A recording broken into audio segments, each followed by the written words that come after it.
Muito boa noite, minha Paraíba, frente a frente, ao vivo aqui pela sua TV Arapuã. Hoje no programa, o entrevistado é Nilvan Ferreira. Foi o terceiro colocado na disputa para o governo do estado nas eleições do ano passado, sendo mais votado aqui em João Pessoa. Ele vai dizer hoje se ele quer voltar para a comunicação e desistir da política ou não, se mantém aí sua intenção de disputar as eleições aqui em 2024 para prefeito da capital. Os dois últimos resultados eleitorais de Nilvan Ferreira o desestimulam para continuar na política ou, ao contrário, são sinais de que ele está muito perto aí de um sucesso eleitoral. Vamos saber disso hoje aqui no programa, saber o que ele acha da gestão do prefeito Cícero Lucena, com quem ele foi para o segundo turno nas eleições aqui municipais, se a saída de Bolsonaro da presidência, do poder, diminui suas chances aí de disputar em 2024. Tudo isso e muito mais a partir de agora no Frente a Frente, que está no ar.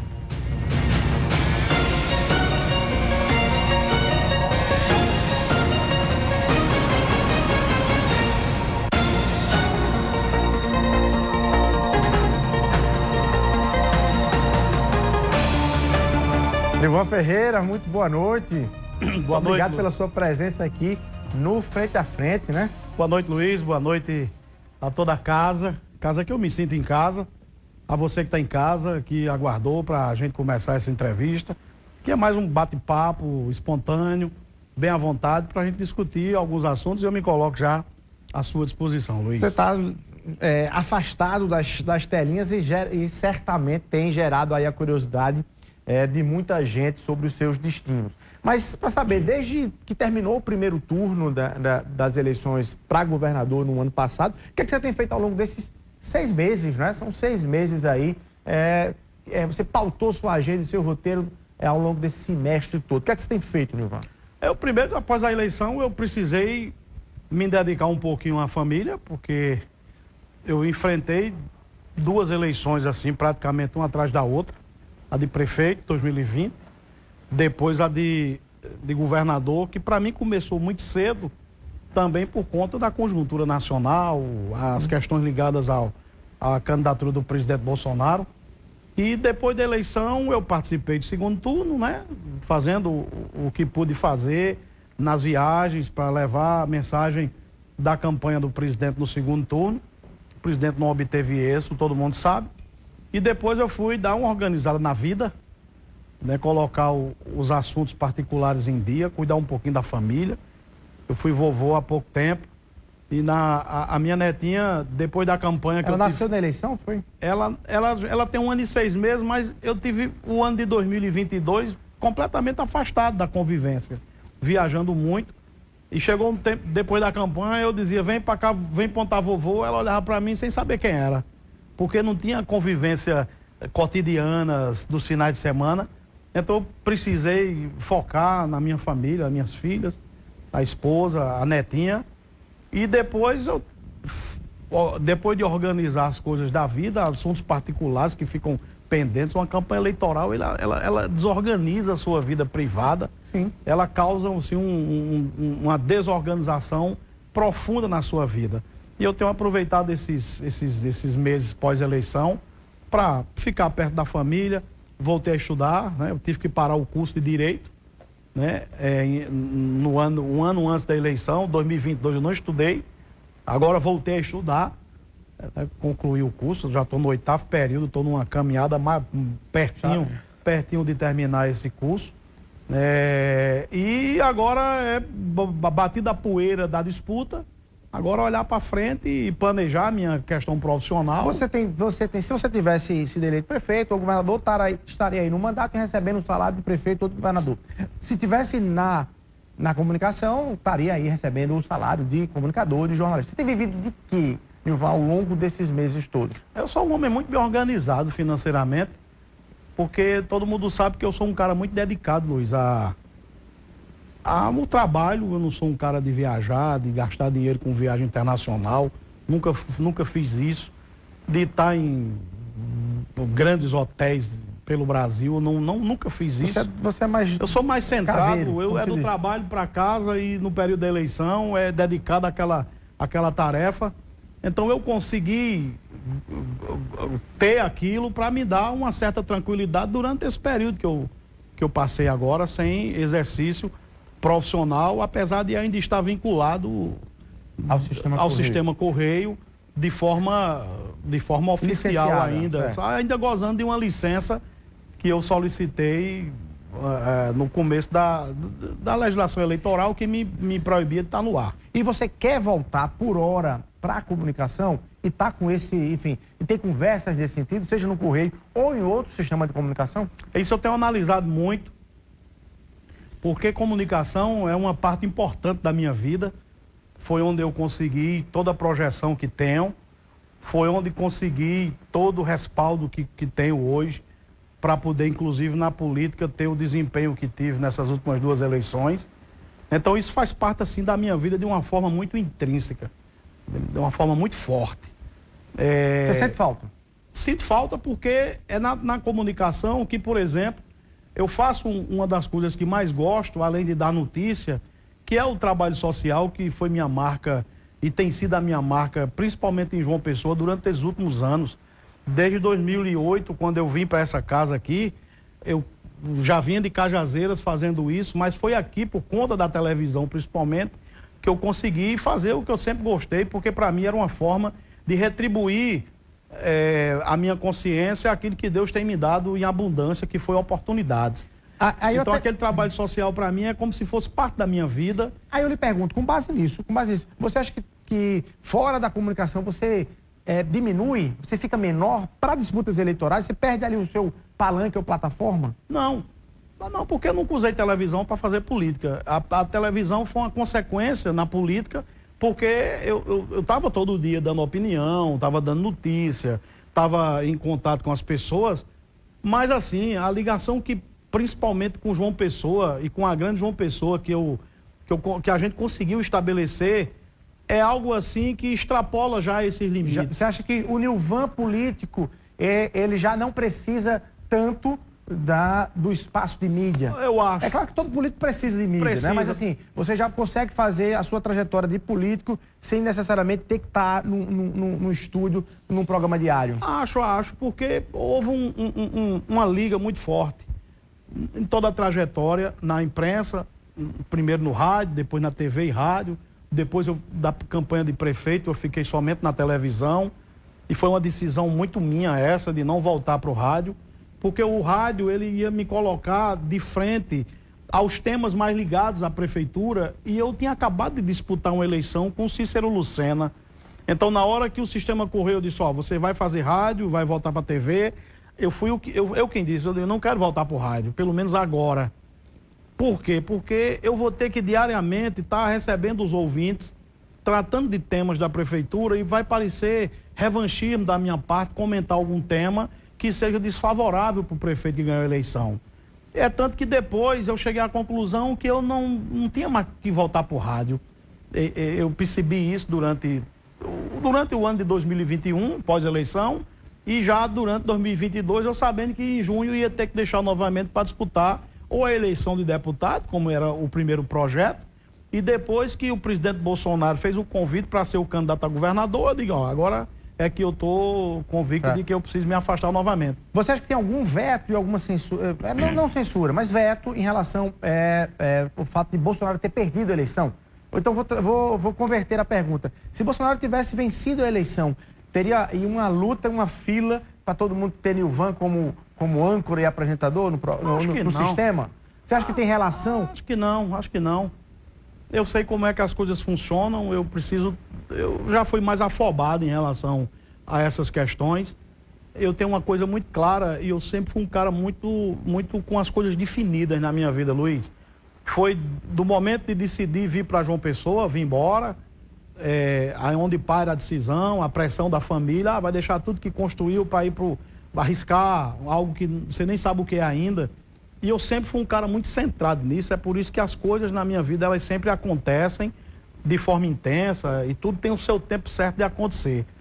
Eu não acho. Eu acho que eu preciso ter agora muita calma, muita cautela.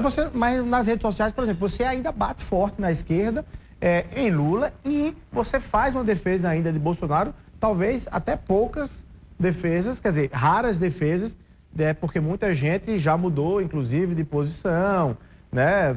Desde do velho da Havan, desde Luciano Hang até posições mais cautelosas, a Tarcísio Freitas, governador de São Paulo, ao ex-deputado Julian Lemos, que na verdade tinha mudado antes, mas muita gente mudou ali de leitura em relação a Bolsonaro. E você mantém dizendo que foi o melhor presidente que o Brasil já teve. Você não quer sair dessa linha. Como é que você avalia quem mudou? Porque eu acho que as pessoas não precisam estar mudando de acordo com a eleição. As pessoas, elas precisam, e principalmente para quem está na política, elas precisam ter convicção daquilo que pensam. Porque senão fica assim, você vai dançar de acordo com a música que está tocando. Até Cícero quer Lula e o PT agora, o prefeito. Então, eu preciso manter de pé aquilo que eu preguei nesses últimos anos. O que foi que eu preguei nos últimos anos? Foi um projeto que tinha a missão de continuar fazendo com que o Brasil fosse no ritmo que estava. Agora, passa a eleição, o Bolsonaro perdeu, eu vou me afastar do Bolsonaro, eu vou trair aquilo que eu penso, eu vou dizer que o cara que me defendeu na eleição para governador, porque poucos tiveram as defesas que Bolsonaro fez nas campanhas estaduais, e Tarcísio foi um, eu fui um, poucos outros tiveram o respaldo que Bolsonaro... Mas Tarcísio está dizendo que nunca foi bolsonarista raiz e... Não, mas não nega que foi eleito com apoio do presidente, não nega que é amigo do presidente, que é um cara solidário e fiel ao presidente Bolsonaro. Ele nunca negou isso, apenas ele está agora tendo que ter uma postura de gestor para dizer o seguinte: eu preciso governar São Paulo e eu preciso que as questões ideológicas que estão acirradas entre direita e esquerda não atrapalhem aquilo que eu planejei para São Paulo, que São Paulo nesse momento é a prioridade para se fazer, para governar, ter uma gestão que consiga entregar aquilo que foi prometido na disputa eleitoral. Então, você acha que Cícero está certo se ele se aproximar do governo federal de Lula? Não sei, aí ele toma a decisão que toma, e eu sei que eu vou continuar defendendo o que sempre defendi. Eu não sou caroneiro, nem sou uma espécie de aproveitador de determinadas circunstâncias. E você lista aqui alguns da Paraíba? Por exemplo, o deputado Damião Feliciano disse que da bancada toda federal paraibana, apenas Cabo Gilberto vai se manter ainda na base bolsonarista. Todos os outros, inclusive, ele aí até coloca o nome do deputado Wellington Roberto. Mas você olha para o cenário da política da Paraíba e vê que teve caroneiros? Teve. Campanha a gente viu no governo Bolsonaro, alguns parlamentares que lá em Brasília eram dos gabinetes, recebendo os recursos, as emendas sendo liberadas. E quando esses recursos chegavam na Paraíba, poucos diziam que era do governo federal, né? Diziam mais que era uma ação própria do parlamentar, ali na tentativa de esconder o trabalho que o presidente Bolsonaro estava fazendo, que, diga-se de passagem, foi o presidente que mais enviou recursos para Paraíba durante 4 anos, foi o presidente Bolsonaro. O problema é que a divulgação do que Bolsonaro fez, a amostra daquilo que ele fez, essa divulgação foi pouca. Sobre a bancada da Paraíba, a gente sabe que tem alguns que se assimilam de acordo com a realidade que está posta, né? Argumentam a necessidade de ter o mandato vinculado ao governo para conseguir liberar recursos. Eu acredito que nós vamos ter ainda. Eu acho que Cabo Gilberto é um fiel escudeiro, e aí eu não posso deixar de reconhecer isso.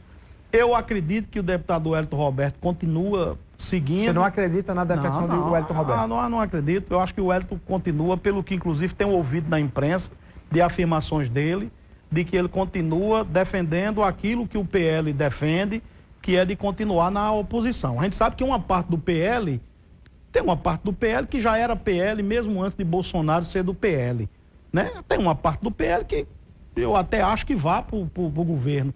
Mas tem uma parte do PL que está extremamente comprometida com o projeto. O Wellington Roberto foi uma peça importante na eleição do ano passado, e eu preciso reconhecer isso, né? Ele segurou a bandeira da campanha do presidente até o final. Todo mundo viu, o PL fez a sua parte. Eu acho que ele continua seguindo a orientação da direção nacional e vai... Você se sente seguro no partido ou tem medo de uma rasteira, de tomar uma rasteira de legenda? Para os seus projetos políticos, você se sente seguro estando no PL? É porque assim, eu vou aguardar muito o que o presidente Bolsonaro vai orientar em relação a isso. O presidente Bolsonaro... Você conversou com ele? Agora, nos últimos 15 dias, eu tive um contato com ele por videochamada e uma das minhas indagações foi exatamente essa. Presidente, 2024, o senhor precisa vir embora para a gente começar a cuidar em 24, porque 24 tem tudo a ver com 26.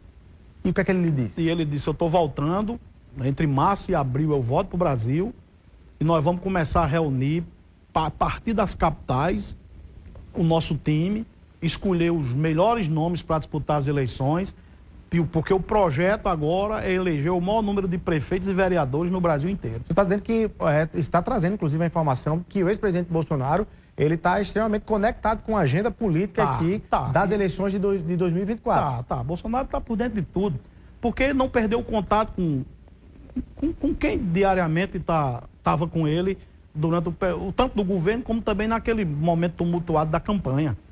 Tanto que na conversa rápida que nós tivemos, eu esperava que ele tivesse extremamente ainda afetado diante do resultado eleitoral, mas eu senti um cara determinado, convicto dos problemas que pode enfrentar de perseguições na sua volta ao Brasil, mas... Ele tem medo de ser preso, Nilvan? Eu acho que não. O Bolsonaro foi o político no Brasil, Luiz, que já enfrentou todos os tipos de obstáculos e barreiras para fazer política e para chegar onde chegou. Teve um tempo que Bolsonaro, ninguém queria nem... Era o cara rejeitado até pela imprensa. A imprensa tinha a apatia de entrevistar Bolsonaro. Porque naquela época as suas ideias eram ideias inaceitáveis do ponto de vista de alguns segmentos da sociedade. E depois a gente viu que Bolsonaro quebrou todas essas barreiras, conseguiu se transformar na maior liderança política popular desse país, superando até quem hoje está na presidência da República, né? A prova é a campanha eleitoral. As maiores manifestações populares durante a campanha eleitoral do ano passado, quem foi que fez as maiores manifestações públicas? Foi o ex-presidente Bolsonaro. E a gente precisa reconhecer isso. Então, esse momento agora, eu acho que Bolsonaro, ele sabe do que vai enfrentar no seu retorno, né? Acho que, inclusive, a direita não pode pecar de retardar o avanço que a gente pode ter, temendo qualquer tipo de represália ou então recuando diante da pressão que está posta aí. A gente tem que continuar defendendo que Bolsonaro é a principal liderança da direita nesse país. Só ele consegue fazer a oposição que precisa ser feita ao governo Lula, porque ele é o antagonismo ao que está colocado hoje no país, e ele que tem as bandeiras mais claras que a população já conseguiu interpretar. Você está querendo dizer que é precipitado a direita no Brasil fazer escolhas de substitutos? Não. Por exemplo, a ex-primeira-dama Michele Bolsonaro seria... Não acho, nem Michele, nem qualquer outro com todo respeito a todos os nomes. Nem ela, nem Zema, nem Tarcísio, nem nenhum outro nome. A referência nossa é Bolsonaro. Deixa eu dar um exemplo.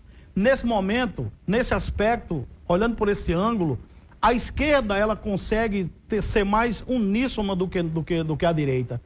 Lembre-se que quando Lula foi preso, Lula foi condenado em 3 instâncias, foi considerado corrupto. E ninguém queria mudar o candidato. Quem foi do PT que inventou de dizer vai ser fulano o candidato, vai ser Beltrano o candidato? Não, amigo. A esquerda foi até o fim dizendo o candidato é Lula, o candidato é Luiz Inácio Lula da Silva. Ele que disse depois, né, que tinha que ser... Pois é, ele inclusive que depois chegou a suscitar que não podia não ser ele o candidato. Então a direita tinha que fazer isso. Nós temos que ter clareza nesse aspecto. Nós só temos um nome que a gente precisa centrar forças para deixar ele completamente confortável no debate eleitoral desse país. Esse nome é Jair Bolsonaro. Mas você acha que o sistema vai permitir?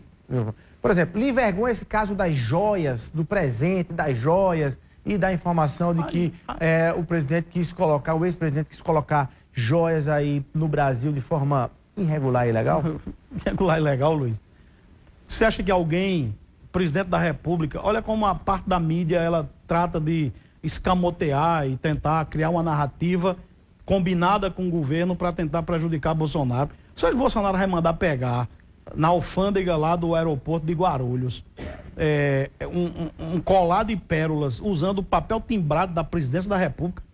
Então você acha que só os militares...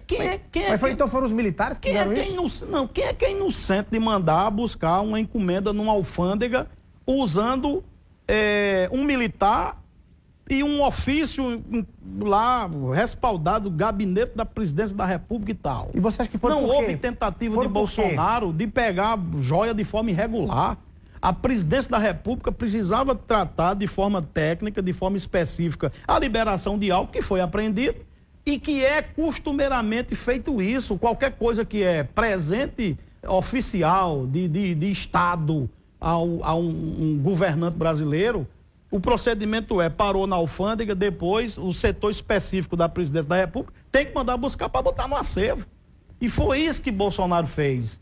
A imprensa fica tentando passar a impressão de que o colar está com o Bolsonaro nos Estados Unidos.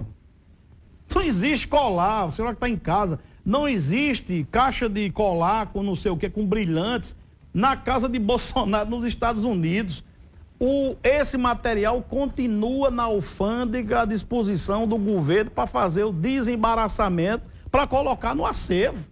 O que Bolsonaro parece que tem é o relógio, que era uma outra encomenda que não ficou presa em alfândega e que ele só teve no acervo pessoal depois de consultar quem tinha que consultar na estrutura de governo, se era legal ou se era ilegal, homem. Nilvan, tá claro que você está aí, na verdade, preservando e mantendo a sua linha de base de atuação política e vai fazê-lo para frente em 2024, mas o fato de Bolsonaro estar fora do poder, você acha que diminui suas chances? As duas últimas eleições, você as disputou com o Bolsonaro no poder, não é isso? Ele fora do poder, você acha que diminui suas chances? Acho que não, porque eu fiz campanha, nunca foi usando estrutura de governo.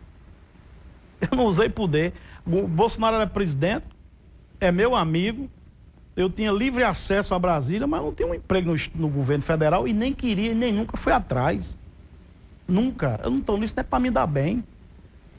A defesa que fazia e faço do presidente Bolsonaro... E a vinculação da imagem? É defesa por convicção. E não tenho nenhum problema de vincular a minha imagem a ele, né? De forma nenhuma.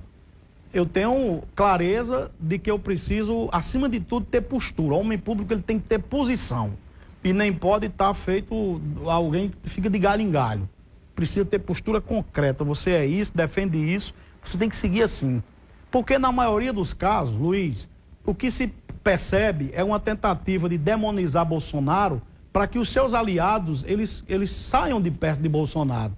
Porque a tentativa é criar a narrativa, as joias, o colar de brilhante, é uma forma de ocupar a mente das pessoas para o povo não perceber aumento da gasolina, é uma forma do povo não perceber a crise econômica que está se instalando nesse país, é uma forma do povo não perceber a vida que está ficando mais difícil, a forma do povo não perceber que o governo agora está com viés de liberação de aborto, ministro defendendo legalização da droga, todas as chagas em 3 meses, 2 meses e meio que começam a aparecer desse governo do PT, o governo quer esconder, fazendo com que o povo ocupe a mente com o colar que Bolsonaro levou, sem Bolsonaro ter levado colar. Ora, tenha paciência. O povo brasileiro não é burro para tentar cair nesse tipo de narrativa. Você é candidato a prefeito em 2024? Está no seu roteiro, assim, de forma para não hesitar diante de uma pergunta como essa?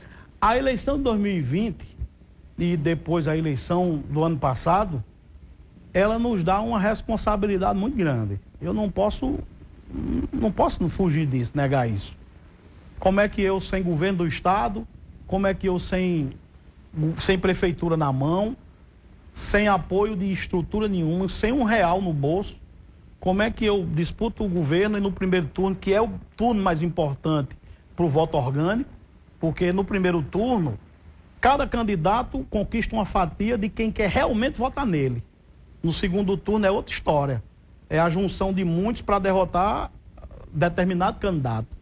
Mas no primeiro turno, como é que sem essas estruturas, sem ter nem tempo de fazer campanha em João Pessoa, que todo mundo sabe que eu tive que ganhar o interior, viajar para poder fazer campanha no interior, que é a situação, a gente sabia que era mais complicada, a gente consegue vencer a eleição em João Pessoa de uma forma assim extremamente especial.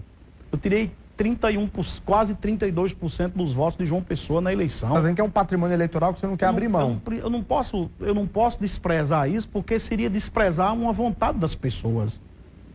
As pessoas votaram em Nilvan não foi por benefício A, benefício B, dinheiro ou qualquer outro tipo de regalia. As pessoas votaram em Nilvan porque acreditaram num projeto que estava sendo discutido naquele momento para o governo do estado. E que era um projeto que tinha tudo a ver também com João Pessoa, que é o centro mais importante desse estado, economicamente falando, populacional, da população também muito importante. Então, eu não posso deixar de dar essa importância ao carinho, ao reconhecimento de João Pessoa, a ligação que nós conseguimos construir com o povo dessa cidade, o segmento empresarial, o segmento produtivo que eu discuti tanto o ano passado, as questões mais ligadas à macroeconomia, os segmentos mais humildes que eu tenho uma relação assim muito forte com essas pessoas. Então eu não posso deixar de reconhecer isso e eu acho que caminha sim para disputar a prefeitura e é um horizonte assim, diante do resultado de 2022, que João Pessoa disse a mim, ó, é você que a cidade quer, independente de qualquer coisa, e eu preciso atender chamamento da cidade. Agora, você vai ter um diálogo com parte da classe política que também se movimenta em 2020, no segundo turno aqui para prefeito, preferiu não ir com Nilvan Ferreira, Rui Carneiro ficou de fora, mas não quis apoiar Nilvan, Valber Virgulino, idem.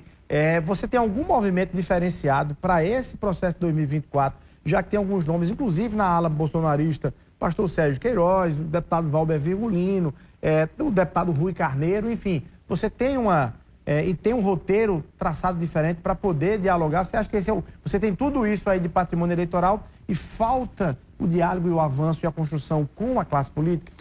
A gente precisa avançar em algumas questões, eu tenho conversado muito sobre isso de forma interna. Primeiro, acho que importância demais, e eu já estou fazendo isso, de manter assim uma relação muito próxima, porque foram responsáveis também por essa votação do ano passado, né? Por exemplo, o deputado Valber, que foi muito correto com o grupo, foi muito correto com a direita. A João Pessoa reconheceu o seu trabalho lhe dando uma votação extraordinária, e aqui eu quero fazer essa saudação a Valber, que se mostrou, foi o primeiro político em 2022 a declarar apoio à nossa pré-candidatura já no começo de 2022. E aí eu preciso estar próximo de Valber, a gente tem conversado muito sobre isso. Ele tem dito que tem 2 projetos, um é João Pessoa e depois o outro projeto seria disputar a prefeitura de Cabedelo. E a gente tem amadurecido muito para continuar juntos, e eu acredito que nós vamos continuar juntos. Nós temos os mesmos propósitos. Da minha parte não vai faltar vontade nem habilidade para poder costurar e concretizar isso. Eu preciso estar muito perto também do deputado Cabo Gilberto, que foi extremamente bem votado em João Pessoa, passou de 50 mil votos em João Pessoa, então tem uma importância grande, também um defensor das bandeiras da direita. Cabo Gilberto é essencial nesse projeto, é responsável também pela votação. E além disso, eu preciso manter um diálogo com, por exemplo, o vereador Carlão, tenho conversado também com ele. Eu preciso saber qual é o que pensa o pastor Sérgio, né? Inclusive já lhe passei uma mensagem nesses últimos dias. Você quer sentar com todos eles? Vou sentar com todo mundo. Da minha parte não vai faltar a vontade de sentar para a gente poder construir um cenário que possa fazer com que setores que querem a mudança dessa cidade possam vencer as eleições. Sérgio foi o senador mais votado em João Pessoa, eu fui o governador mais votado.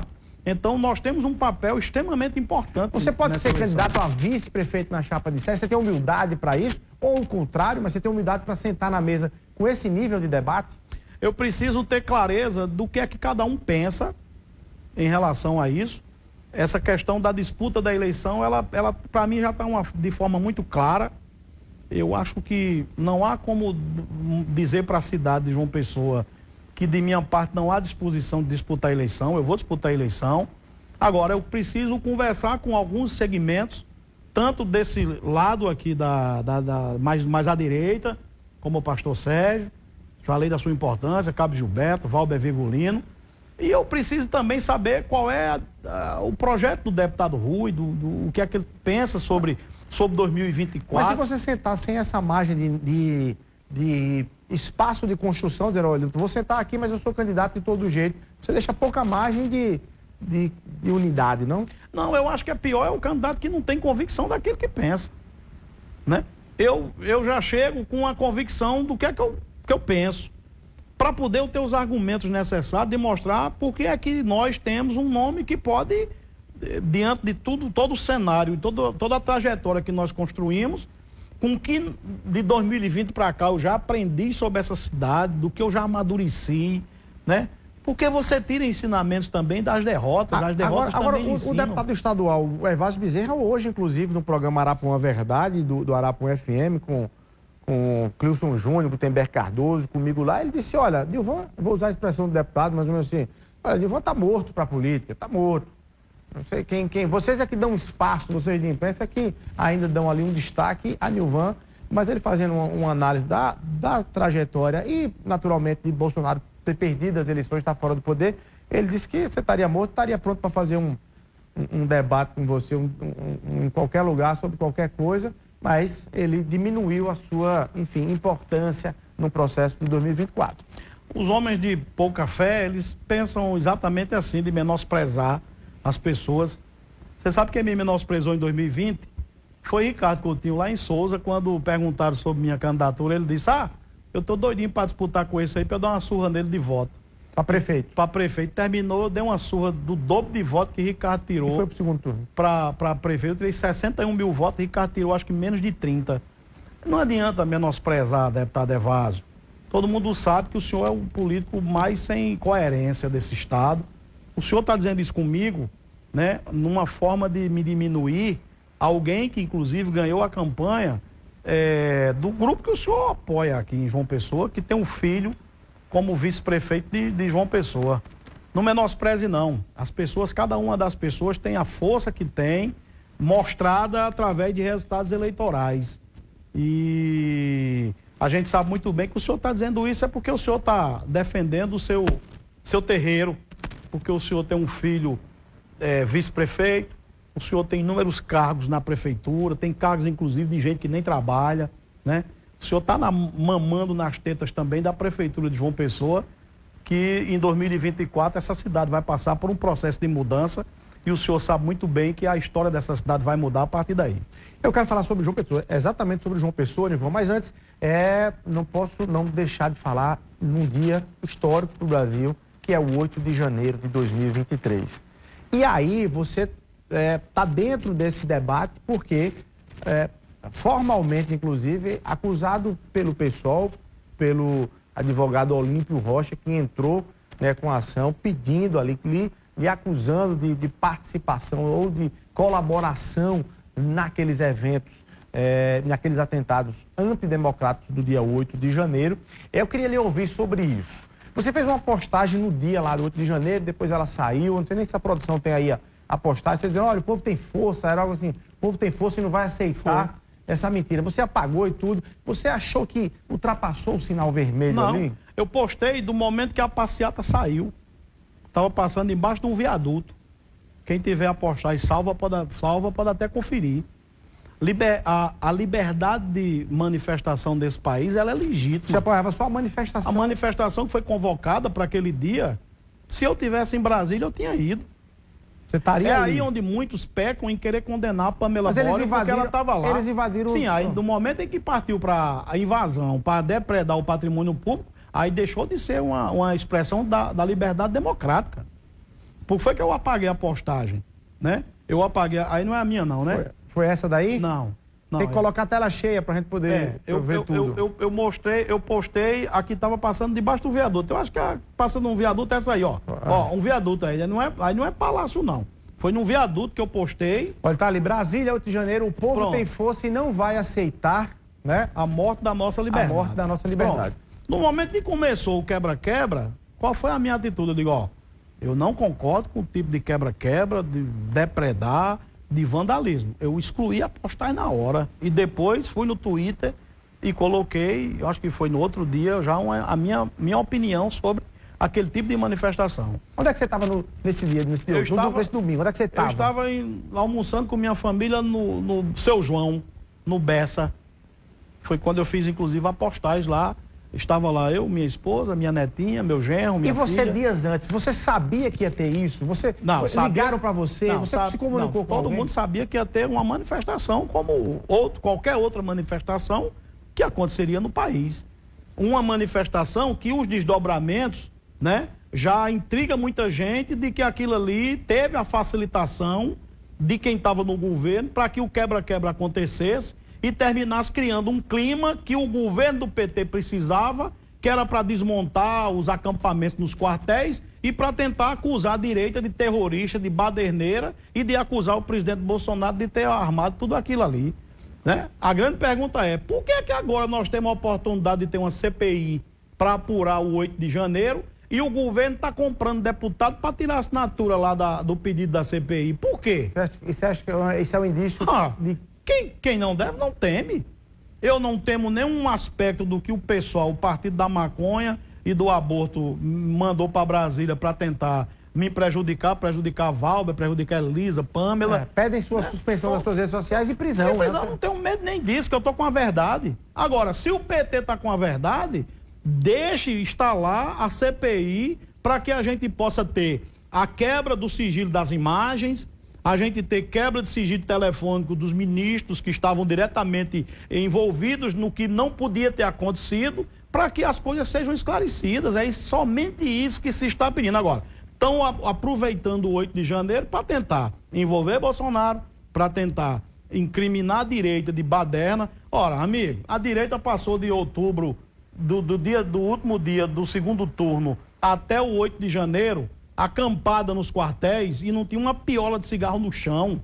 Eram as senhorinhas que limpavam, que varriam. Como é que você classifica o pedido de ação por parte das Forças Armadas? Quando os manifestantes enfrentam os quartéis pediam, Exército, por favor, nos ajudem. Isso não é um... Não. Que tipo de ajuda vocês esperavam do Exército? Não esperava uma ajuda, não. É só o Exército ter a compreensão do que estava acontecendo no país. Assim como a esquerda pede todo dia o comunismo, e eu não vejo ninguém incriminar a ditadura do proletariado. Eu não vejo ninguém incriminar. Eu vejo Boulos defendendo na tribuna agora invasão de propriedade privada. E eu não vejo ninguém do Supremo, o pessoal aí, o advogado, dizer que ele está cometendo algum tipo de injúria, de atentado contra a democracia, invasão de propriedade. Então, amigo, esse é um debate que a gente faz de uma forma muito clara, muito evidente e, acima de tudo, com argumentos. Porque o que está acontecendo nesse país é somente uma guerra de narrativa. Aí eu digo, quem quebrou o Supremo, o Congresso e o Planalto, pague pelo que fez. Quebrou, birou e tal, você paga o que você fez. O Código Penal, ele é claro em relação a isso. Isso é tipificado. Agora, quem não estava quebrando, quem estava somente numa manifestação que tinha tudo para ser pacífica e que depois se transformou numa atitude que escambou aí para baderna, aí, amigo, não pode ser condenado do jeito de quem foi para quebrar. É por isso que eu não concordo com o que estão fazendo com Pamela Bório, porque estava lá. Inclusive tentaram prejudicá-la, dizendo que ela era uma das chefes. Onde é que Pamela Bório era uma das chefes de manifestação em Brasília, rapaz? Quem vai para um negócio para quebrar não leva uma criança, não. Ela foi como muitos e muitos brasileiros que foram para dar o seu grito do que estava acontecendo. E as pessoas têm direito a isso. O PT não pode arrancar o direito das pessoas fazerem isso. Agora, partiu para quebra-quebra, aí quem quebrou seja punido. Mas no direito a lei é clara. O crime, ele não pode ser coletivizado, o crime, ele é individual. Cada pessoa responde por aquilo que cometeu. Você acha que a reação da Justiça e a partir do Supremo fez com que você particularmente reduzisse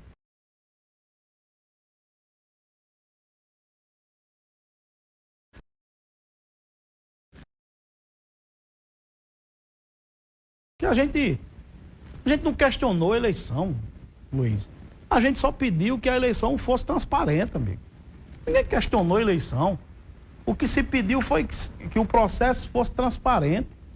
Pela primeira vez, a gente tem um direito, que é o direito de peticionar nesse país, ignorado. O PL foi pedir informação... Mas você reconhece, então de forma objetiva, você reconhece, Nilvan, o resultado das eleições do dia 30 de outubro de 2022? Lula ganhou de Bolsonaro? Reconheço o resultado da eleição. Ganhou no voto? Bolsonaro reconhece, é tanto que está dizendo que é oposição, vai vir fazer oposição. Isso para nós é assunto encerrado.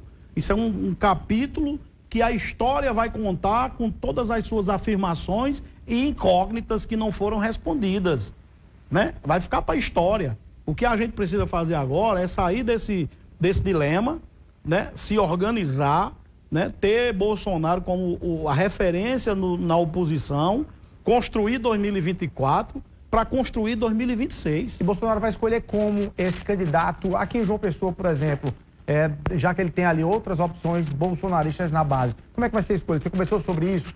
Não, detalhadamente não, mas ele vai fazer a escolha do nome aqui em João Pessoa, um nome que consiga somar e com capacidade de ganhar a eleição. Um nome que tenha influência em todas as camadas sociais, seja na camada mais aquinhoada financeiramente, e que tenha influência grande nas camadas mais sensíveis, nas camadas mais populares, né? Camadas, inclusive, que não têm um viés de direita. As pessoas na periferia não estão preocupadas se tu é da esquerda e eu sou da direita ou vice-versa. As pessoas estão preocupadas no postinho de saúde, para ter médico, para ter o dentista, para ter o calçamento, para deixar de morar na lama, para ter o auxílio do governo na hora da fome. As pessoas estão preocupadas em cidadania. E aqui em João Pessoa tem isso? Você responde daqui a pouquinho. Segura aí, a gente vai rapidinho para o intervalo comercial e volta aqui conversando com o Nilvan Ferreira, que está contando tudo no Frente a Frente hoje. É rapidinho.